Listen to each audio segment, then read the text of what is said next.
Well, hello once again, all my vintage dirt bike loving YouTubers, and welcome back to my classic dirt bike TV channel. Now, as we begin week 8 of lockdown, I hope you're all well and in very good health despite the continuing hardships we're all currently trying to deal with at this particular time. Now, hopefully I'm giving you something to keep your minds occupied with reference to old vintage racing and classic dirt bikes, so we are now going to continue with part 3 in our series of videos looking at those fantastic Mega Maicos.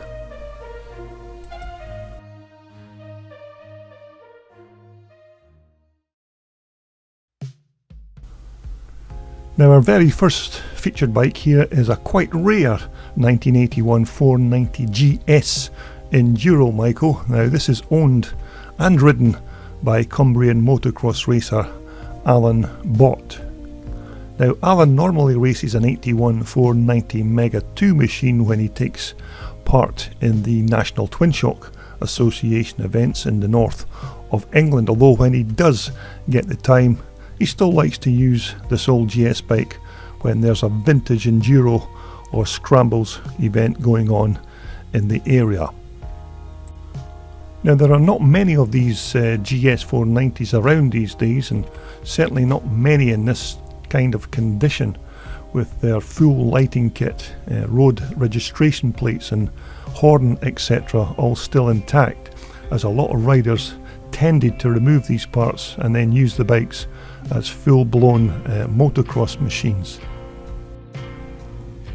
Now, Alan has laid out a couple of his race lids here on the bike, and that white helmet is in reference to the iconic movie On Any Sunday, which of course was directed by Bruce Brown way back in 1971. It was also partly produced by the great Steve McQueen.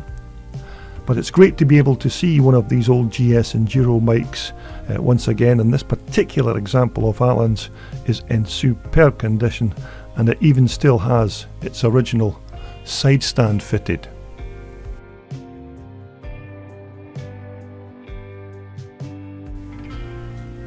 Okay, next up it's a turn of David Bateson's what I think is a 1974 model Maico, although it could also be a 75, as I'm not entirely sure, but it certainly seems to have all the correct parts for a 74 bike.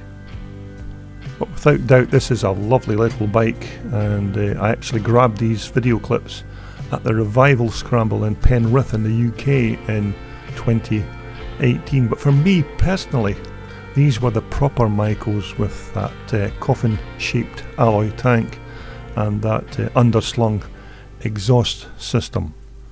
And as I've said in previous videos, that many Maico enthusiasts always say that if a Maico doesn't have a metal tank, then it's not really a Maico, as many aficionados of these 1970s machines tend to see these models as proper German Maicos, or Maicos if you're watching in the United States.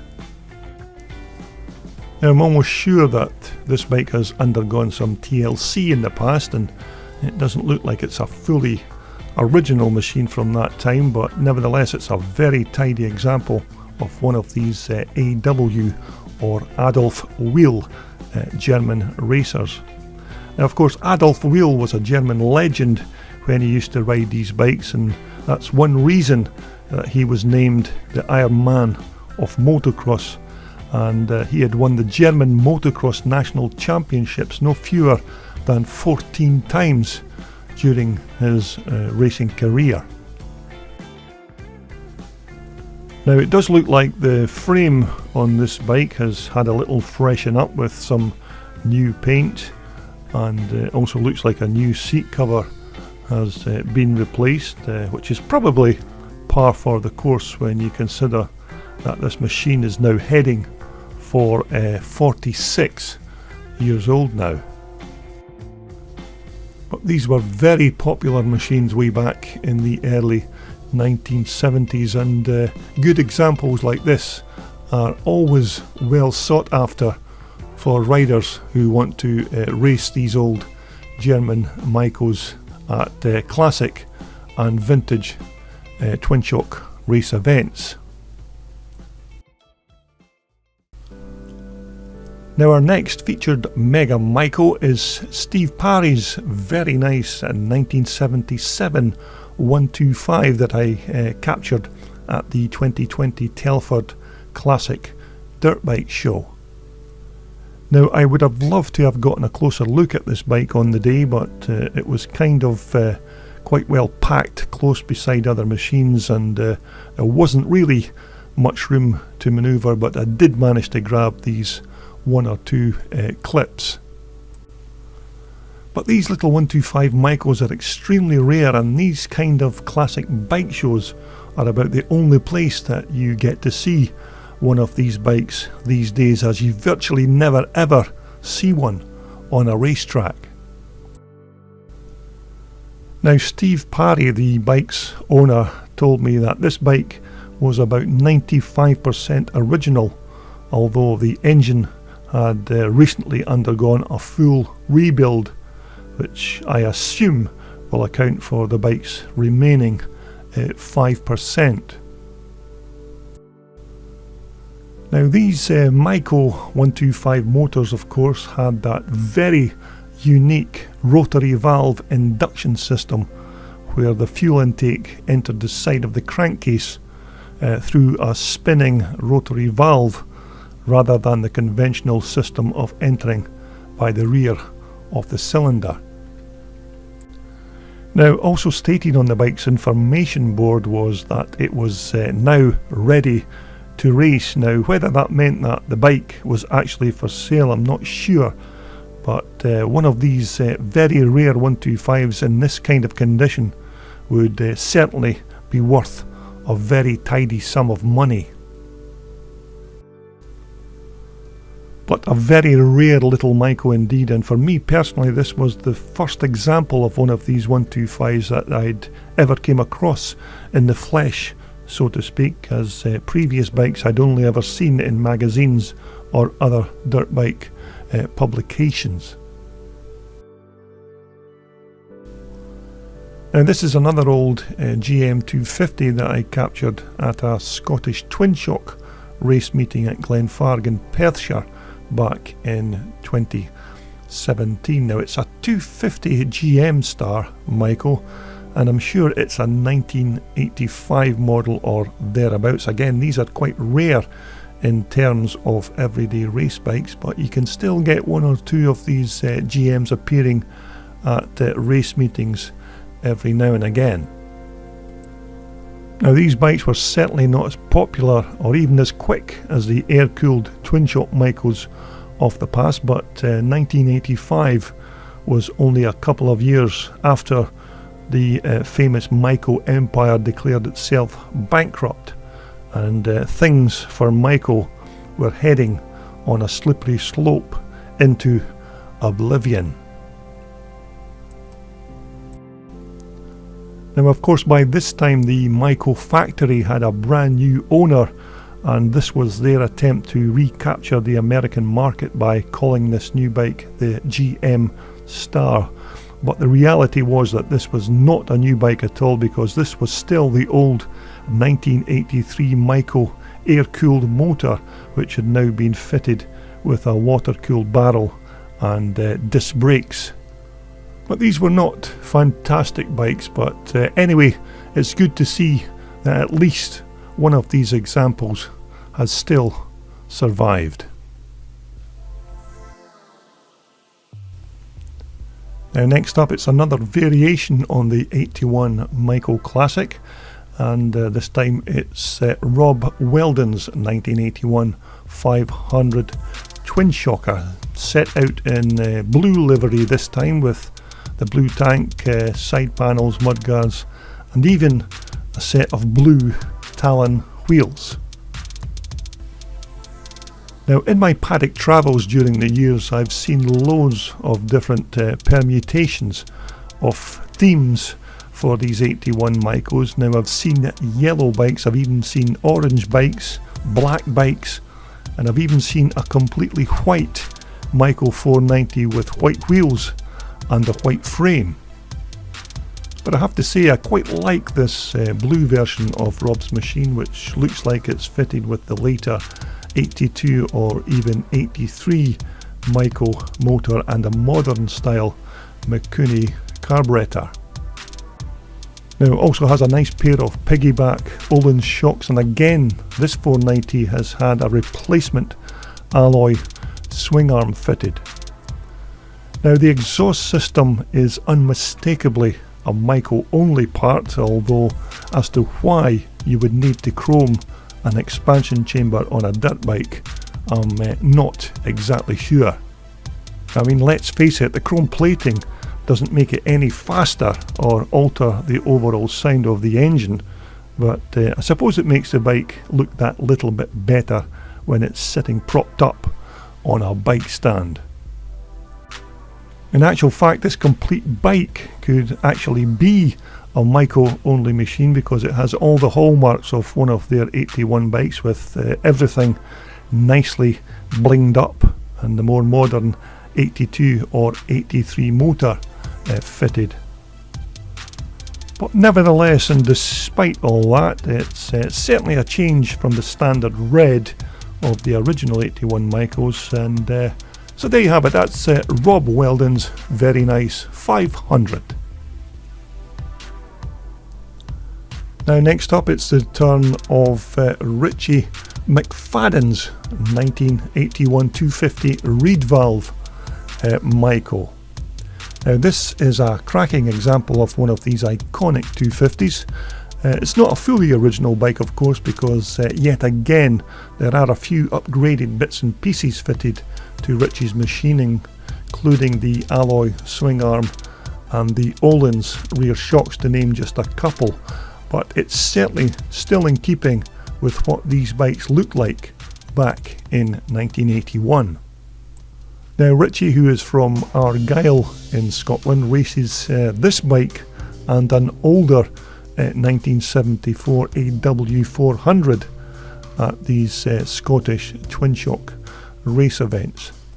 Now a proper 1981 250 reed valve motor here, with that nice alloy airbox and the gold anodized ignition cover and rear brake pedal. Now Richie has continued his gold theme here by having both wheels, both hubs and even the spokes powder coated in this gold motif. Now they certainly look the part, and as I mentioned in previous videos, this is just another rider putting his own personal touches to his particular race bike.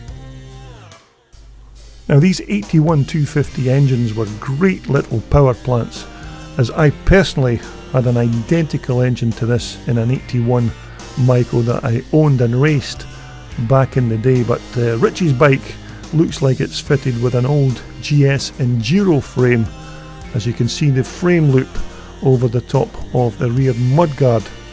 But despite that, this is a very nice example of one of these 81 250 reed valve Maicos. Okay, next up we are going to take a gander at Irishman William Dickson's 82 490. Now yet again, this is another good example of the 82 490 Maico, although it has to be said that these 82 machines and even the 83 models were most definitely not Maico's finest hour. Now dirt bike journalists the world over back in the day called these 82 machines a disaster, both in their concept and their design. Now this was of course Maico's first ever attempt at a single shock motocrosser, although Maico at this time were getting deeper and deeper into financial difficulty and were ordered to cut costs, and of course subsequently quality control suffered as a consequence. Now the gearboxes on these bikes were plagued with blow-ups and other mechanical faults, but the biggest problem on the bike was the rear shock, which was supposedly the wrong length to start with and not designed for the correct stroke of the bike. But worse than that, the top and bottom mounts never even lined up, and these, they say, meant that the shock had to be hammered into the mounts to fit, and when they were used on the track they would either bend or cock to one side, or worse still, they would just break. Now, as you would expect, Maico were inundated with complaints and warranty claims on these bikes, and the process was so long and drawn out that many riders just went ahead and repaired the bikes themselves so they could at least get the use of them on the track. Now, this is what Maico called their rear suspension system in 1982, the Alpha Control 1. Although this did absolutely nothing to help the sales of 82 bikes, the rear brake hubs were another point in question, as these tended to just shatter when they were put under heavy race-going conditions. But despite the many mechanical problems with these bikes back in the day, it was still a very nice bike to look at while it was standing still, although it was never going to be a worthy successor to its iconic predecessor, the 81 Mega 2. And so, just to finish this part 3 video, we're going to take a look at Stewart Miller's very nice looking 81 490. Now, from our previous 82 bike, where everything in that year could not be any worse for Maico, to this example of an 81 bike, where of course Maico were king of the racetracks in this year when they designed and built possibly the greatest open class motocrosser of all time. Now, this 81 490 power plant was an absolute peach of an engine. It was simple in its design, it was powerful, and it would rev to the moon and back if you needed it to. But of course, you had to be a very brave man if you wanted to slap one of these bikes into top gear at full throttle, because if you did, then you'd better hold on, because it was warp factor 10 all the way. Now, a very nice pair of period correct Olin shocks on Stewart's bike, and it's good to see that Stewart has also stuck with the bike's original steel swing arm, which is quite rare on one of these older 490 Maicos. Now, I'm not entirely sure what the Australian flag and kangaroo graphics are all about on this bike, although I did hear at the time that it was something to do with a previous race event that was held at Farleigh Castle some weeks before. But with regards again to this 81 490 Maico engine, until you've actually dismantled one of these Maico motors, it's only then that you get an insight into the simple German engineering, because let's face it, who would actually think of using bent washers as clutch springs? But what's more amazing is they actually worked perfectly. But yet again, Stewart's bike is a very nice, clean example of one of these iconic Maicos, and other than the additional fitting of the plastic fork guard and combined number plate, it's a very nice stock looking machine. Now, you can see that Stewart's already tooled up for this particular race event by fitting a brand new chain and sprocket kit to his 490. Now, it also looks like Stewart's machine still has its original wheels and hubs, and its original spokes still intact.